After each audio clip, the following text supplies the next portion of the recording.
My name's Jason Pitt from the Maiden Group, Made in the Midlands. Hope you're well. I'm delighted to be here with Kevin Taylor, who is the parliamentary candidate for Stratford on Avon. Is that correct? It is correct. You've got that right, Jason. We don't want to get it mixed up with upon, which the residents of the town would pick up on very, very quickly. It's almost fate and destiny as well, because my family on my granddad's side actually were Shakespeare's. And, wow! We don't know if we're related to the bard or not. Well, maybe not, but it's an interesting link nonetheless. Good connection, and hopefully you are. Yeah. So we know each other because you have been working in a number of our member companies. You used to be a regular at our breakfast event, Best Practice. Obviously, we promote the manufacturing sector and support the Minister for Manufacturing campaign, and I know that Kevin is an advocate for manufacturing, which is why we've invited you to have this conversation. So a couple of things that people don't know about yourself is people locally might know, but you're a tennis table advocate, aren't you? Really passionate about table it. Tennis. Table tennis. No tennis table, but I suppose it's the same thing. Yeah, I mean, that started for me when I was 12 years old. Birmingham held the World Table Tennis Championships in 1977, and it sort of inspired me to take up the sport. And then I had a 34-year gap, believe it or not. I started at 12, came back to it at 16. Stopped at 16 and then came back 6 years ago. And I never thought I would play again, but when I came back to play, I couldn't find anywhere to play. So for the last 6 or 7 years, my sort of passion has been putting tables in wherever I can. Stratford upon Avon, I'll use the town now, will be very familiar with. From 2019, I've worked in a local shopping centre with 2 tables all the way through the summer, recruiting people and encouraging people to play, and it's really grown from there. We've got now 20 tables across 2 venues, 10 outdoor tables. I had the luxury of working for Table Tennis England at the Birmingham 2022 Commonwealth Games as their project manager, and I've stayed working for them since, delivering at the national championships, world feeder events, European Para Games. I'll be working in August, dependent on whether I'm elected, of course, welcoming back the Olympic team in London at King's Cross Station. Brilliant. And then hopefully in 2026, dependent again on when I'm elected, we have the World Team Championships in London, which I'm hoping to be part of there. Brilliant. An interesting segue, because I've just finished the book written by Matthew Syed, and I didn't buy this book because of his experience in the sport that you were passionate about. But he writes a lot on psychology, and he wrote a book called Bounce, and effectively it's talking about how people can, once you accumulate 10,000 hours, you get a form of mastery within that particular subject. I believe he was the great British Olympic representative in 92 and 2000. In fact, you've met him, haven't you? Yeah, I think he was actually European champion as well at one point. I met him at the Commonwealth Games, actually. I've listened to him on the radio. I've listened to his podcast. He also did a really interesting podcast about how Chairman Mao first introduced table tennis across China on sort of an enormous scale. Are you going to do that in Stratford then? Well, so when I decided to stand in the election, a colleague I met at the Commonwealth Games who lives in Manchester contacted me and said, please tell me there are going to be table tennis tables in the Houses of Parliament. So you never know. I think we should do it. Yeah. Keep them fit and active. But yeah, I think Matthew Syed makes an interesting point, and it's a point I want to try and touch on here. So he disputes the notion that people are born talented, which I know is there's for and against, but he suggests that people can learn to be an expert at whatever they focus their attention on. And I think in an era where people are disillusioned with politics, we know that. I'm disillusioned with politics. you're disillusioned I with think we all politics, are. which is why you decide to stand. But one of the things that I guess is a frustration is that a lot of the MPs don't actually have the career experience that we would like. So even if they say the right things and they've got the right ideas, they don't have they necessarily have the diverse competence and experience to be able to implement the ideas. But I know, and this is what I want to come on to next, obviously you work for a number of our member companies, but you've actually got a very diverse career history, and I thought maybe you can just share some of those stories of what you've learned and how you can help the constituents. First of all, I never went to university. I studied to A level, and then my initial career path, really, I wanted to be a teacher, and I had a place at Art College ready to go, and then during that summer I made a decision where I just suddenly decided I'd seen other people who'd gone straight into employment, and I thought maybe I'll get a job instead. And obviously where I grew up, it was a manufacturing heartland. I grew up in the town of Willenhall, which is right between Wolverhampton and Walsall, and like many towns across the country during that era, everybody had this huge manufacturing base where most of the population worked, and in Willenhall it was the centre of the lock making factories. So if you were buying a cylinder lock, a padlock, a car lock, it was being made in that town. And then that employed something like 12,000 people out of a population, I think, of about 28,000 at that time. And then you had all the first tier suppliers to those manufacturers as well that were also located in the town. But for me, I ended up working for a component manufacturer called PSM International, and it was owned by a local family called the Tilsleys, who had been involved in local manufacturing for over 100 years. They'd been involved with John Harper's, they'd been involved with other companies. One of their family actually had Reginald Tilsley's car dealers much later on. And they were, Jack Tilsley was the original creator. And he was an engineer, started in a one down place, and his son, he earned enough money to send his son to university. And then when he came back from university, it was sort of a unique combination. Jack was the great engineer, and Jimmy was this amazing businessman, entrepreneur, salesman. And when I joined them in 1980, they were exporting to every country in the world. It was huge, and they'd also opened distribution centres worldwide. They'd got places in America, Australia. They'd got distribution centres across the UK. I never really wanted to go into manufacturing, in all fairness, but I remember my dad saying to me, "You just need to get a job." But once I was in there, I was fascinated with it. And I was fascinated with machinery, fascinated with processes.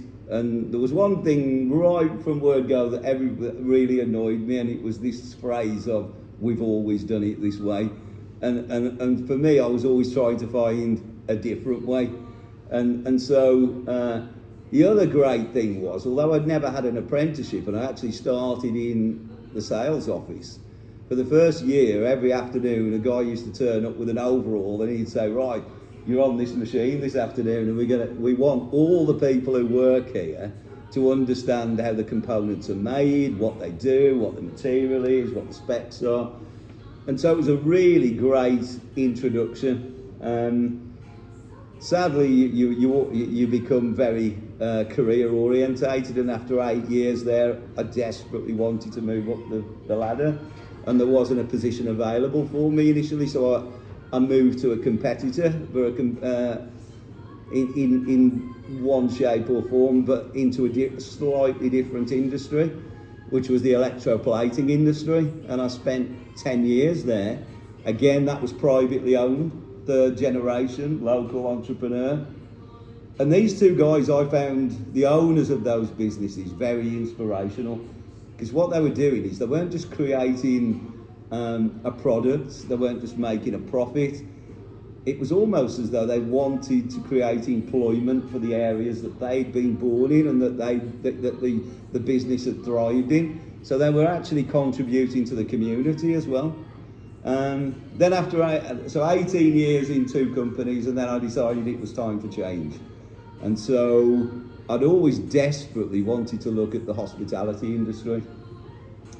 And I had the opportunity to manage a pub.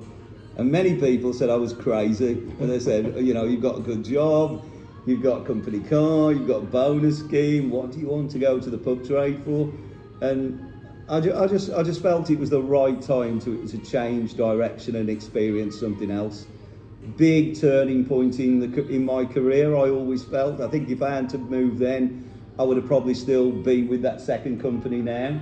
I loved the hospitality industry. It's a real buzz. And for the first 2 years, it was amazing. All I would say is anybody who wants to do it, be prepared for hard work. If you think manufacturing's hard work, being a publican is right up there with it. I always stayed in touch with some of the manufacturing people during that period. They used to come to the pub, I'd play golf with them. And at the end of 3-4 years, I had the opportunity to move back into Birmingham, into automotive manufacturing with Lynn Reed, who then were the second largest coal forger in the UK. But sadly, their group company made a decision to close that company. And then I ended up working for Newfast initially for a very short period of time in a start-up business, relocating it from County Durham to the Midlands, and then moved to Infast Automotive, who people will probably know them now as Optimus Solutions, who are a full service provider to the automotive industry. After a year, these jobs actually became almost like projects. One thing I would say is never worry about being in a job too long or too short, because there's a learning experience in every one of them. And I looked at them as more like projects. So some of these only lasted 1 year or 2 years. And then I went back to Newfast, and I stayed there for 14 years. That's where I first met you, Jason. Got involved with Made in the Midlands. Newfast was a pretty unique business model. It was owned by a Taiwanese investor who had a manufacturing company on the other side of the world, and all our parts were made there, brought to the UK, and then redistributed to people like JLR, etc. Then moved, after most of these jobs, by the way, I never applied for. So most of these were either suppliers or customers who actually said, we like what we see, would you come and work for us? And so after 14 years at Newfast, I built up a very good relationship with one of the biggest fastener manufacturers in the world, a company called Neshcroft, based in Holland, but they are the full service provider for the BMW Mini plant over in the UK. And I built their accounts with Newfast from like a few £100,000 to £1 million. And they turned around to me and said, we'd like you to come and work for us, which I did. But I only gave them a 2-year period, because at that point I'd just entered local authority council, and I'd actually said to them that I was going to become the mayor of Stratford upon Avon, and that I wanted to take a year out of work to do that. They desperately wanted me to stay, even offered a shorter contract, but I wanted to dedicate really a whole year to delivering what I thought the mayoral role should be. And then after the mayoral role, I went straight to work for Table Tennis England as their project manager at the Commonwealth Games. Again, was only a 1-year contract, sadly, but I still work with them now at events. And I'm currently working back in the logistics industry for an independent company called Morgan Global Logistics, and we provide logistical services for people like Marks and Spencer's, Waitrose, Ralph Lauren, all around the country in Europe. So quite a wide cross section, and I like it that way, to be quite honest. Although I didn't go to university, I believe I've created my own university degree in seeing how lots of different industries and companies operate. Hope that hasn't taken too long. Brilliant. I think anybody who's watching this will get an idea of your passion. And by the way, he's very smiley on camera, but I assure you he's exactly the same off camera. So this is a very happy. A customer asked me that today. Half pint, full glass type of person. Today I was talking to a customer at about 2 o'clock this afternoon, and I answered the telephone, and she went, "Are you always this happy?" And I went, "Yeah, I am actually." I went, and I'll try and infuse that positivity into everyone. But I think you've got this you've definitely got 10,000 hours accumulated in handling the public, and if you run a bar, just as you get the half pint full type of people, you get the happy drink, you get the the not so happy drink, don't you? Well, you become if you when you're a publican, I always say that you create the atmosphere in that pub. You are it's like a performance, so you drive the atmosphere, and so I like to think that our pub was a pretty special place. I always tell this great story of when I first went there, and the couple that I worked for, I'm behind the bar and people are saying, "Oh, it's okay, we'll wait for Les to serve us, or we'll wait for Sue to serve us." And at the end of the 4 years, it was, "We'll wait for Kev to serve us." And so, that to me showed I'd won all of those people over. Did you get many tips? Do you know something? I never used to take the tips. I used to put them behind the bar, and then I used to buy people's drinks back with it. So talk about tips. Obviously, from all of this experience that you've got, you must have gained some wisdom from the people that you've met. What's the best piece of advice do you think you've ever been given? Oh God, I'll put you on the spot there with that one. Along that very long, and I think I might have missed one actually thinking about it now. Along that very long road into different companies and I've met some really inspirational people along the way, and I think the very first company, the guy who was managing director at the time when I started, Jimmy Tilsley, the first thing, he was a multi-millionaire. This guy drove a Rolls Royce and, with his personalised number plates on. But his first task every day was he walked through the offices and said good morning to every employee. And if you were lucky enough, it was your desk he stopped and had a little bit of an extra chat with. And then he walked into the factory and did exactly the same. And it's something that I remember him stopping at my desk once, and we ended up talking about football. And I remember him leaving then and thinking, wow, that's the guy who owns the company. And it's something I've taken with me everywhere I've ever gone. And even when I was the mayor, I used to walk into that town hall every morning, and you can ask the staff, and I would back this up. I'd walk straight into the office where everybody was, and it would be, "Morning team, how's things? Is there anything I need to know? Do you want me to do anything? Is there anything you need to tell me?" And then if there was no on every one of those, I'd say, "Right, who wants a cup of coffee?"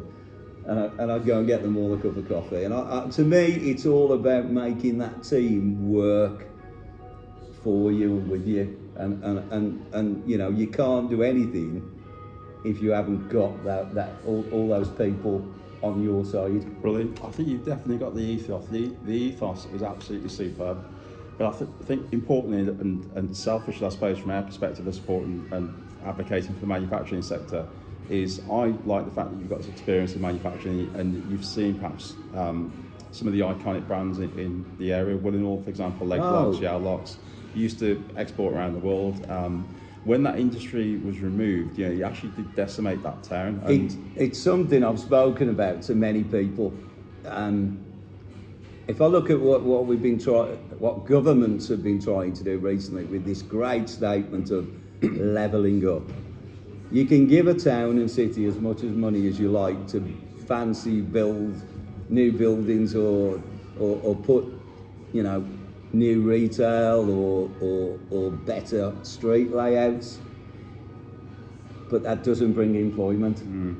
And what we look at in that model of the 70s and 80s is that it does decimate a town. As soon as, say, for example, the lock industry went into decline because of Far Eastern competition, so did the town. And suddenly, there's no people going into the town on a lunchtime anymore. The sandwich shop closes down, the pub starts taking less money. It has a huge knock-on effect. I suppose that's the difference between, because people talk about poverty and they talk about areas being deprived, and they're not necessarily the same thing always, because poverty can be, you can go to a country that's very poor that's got clean streets, but an area that's got a deprived area, because there'll be litter everywhere and it'll be, the people's morale seems to have gone. I know that's not the case in Stratford at all, but obviously we have to look after these sort of iconic regions. And you say that though. In all fairness, I think some people have this misperception of Stratford sometimes. Everybody when I first went to live there, I remember talking to many people in the Midlands, Black Country, Birmingham area customers, and it would always be, oh, what a great place to live. There's no issues there, is there? And I remember saying to someone once, oh, we've just opened a food bank. And they went, what do you want a food bank in Stratford for? And believe me, you never really know a town until you've lived in it. And Stratford is almost this town of two halves. And you can say the haves and the have-nots. And you have an incredible wealth on one side of the town. And then the north side of the town really would fit into anything that you would see in the Black Country, Birmingham, of some of the more poorer areas or underdeprived areas, whatever you want to call it. And if I look at those areas, that's predominantly where the manufacturing used to be. So if anybody knows the Birmingham Road entrance into Stratford upon Avon via the Tesco's building and the Maybird shopping centre, many years ago, that was industrial. And he had a company called NC Joseph, who were part of the Swan Group that used to make kettles, toasters, everything in that town. I actually supplied them in my first job. We used to supply them with components. It's interesting that you say that the areas that used to have manufacturing have become deprived in Stratford. In fact, because I'm not from Stratford, I didn't know that. So you've educated me, and I think that's the benefit of being from the area that you're standing in. But our campaign, we've got a campaign ourselves which is called Back in Britain to support and unite British industry. People don't realise how big this sector is. It directly employs 2.7 million people in the UK, but it's also dependent for a lot of other jobs. So logistics is a great one. It's not necessarily included in manufacturing, but it only works with manufacturers.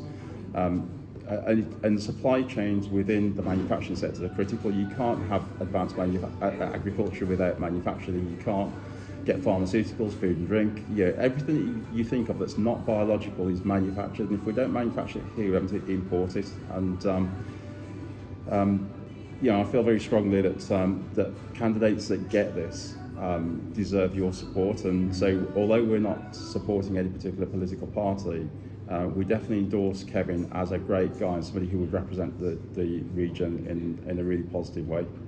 That manufacturing thing, though, Jason, is the key to many answers. I'm tired of listening to politicians, to be quite honest, talk about this minuscule growth that we see in our well, and we've had no growth really since the financial crash. And the only thing that will ever allow us to get our economy back to where it used to be is the manufacturing sector. And I'm amazed that there is not enough emphasis on putting that back to where it was previously, because it will solve so many problems. If the more successful those companies become, the more people they employ, the bigger their sites will be. People will be able to work locally. They won't have to travel. They won't have to commute. So it will cut down emissions. It will cut down congestion. It really is something that people outside of the sector, people who haven't worked in manufacturing, don't see. Here's a question. I'll put you on the spot. Yeah. How many how many people work for manufacturing in your area? Do you know? 13,000. That's a lot. And of people, 2,000 in logistics. So in the whole constituency, if I add manufacturing and logistics together, it's 15,000 people, 18% of the population, and that's way ahead of any other sector. And I think that's something that most people who are standing in this election wouldn't even be aware of. I suppose as well, just to maybe just add into that, is if you've got those 15,000, you say 15,000 people, so they're in a household, let's say there's 3 or 4 people in that household, largely dependent maybe even on that wage, so you've got to times that 15,000 by 3, 4, yeah, it's a significant contributor, I think. Even in just your area, which is not even. Well, to me, it's quite simple. If I look at 15,000 people, and I look at with the right investment, and I look at with a success story of promoting, enhancing, making that manufacturing grow and create more jobs, become more successful. Within a few years, that 15,000 could be 30,000, and you know, we continually build houses in the region. Yet we don't provide the employment for the people to stay within the region, and so therefore you have a commuting workforce, which I've done myself for many years. But when we're all talking about the environment and climate, let's create local jobs. Let's keep people local so they don't have to travel. Brilliant. And then just to finish off, what do people need to do to support you, and how do they contact you? Well. We've started this campaign later than anticipated, but I'm sure we're going to be very successful. We do have a Just Giving page if anybody would like to make a donation, and you can find that on my Facebook page, which is Kevin Taylor for Stratford District. Any donations would be received gratefully, but really what I'm looking for is your votes on the 4th of July. Fantastic. Thanks very much for listening to this video, and it's been a pleasure, Kevin. Thank you very much, Jason. It's been great to catch up with you again, and hopefully I can get to some of the Made in the Midlands events when I'm the Member of Parliament. Superb. Well, we're in Westminster on the 5th of December ourselves for our annual trip. I'll see you there. So hopefully we'll be getting you as a speaker in your new role as MP. Thanks very much. Pleasure.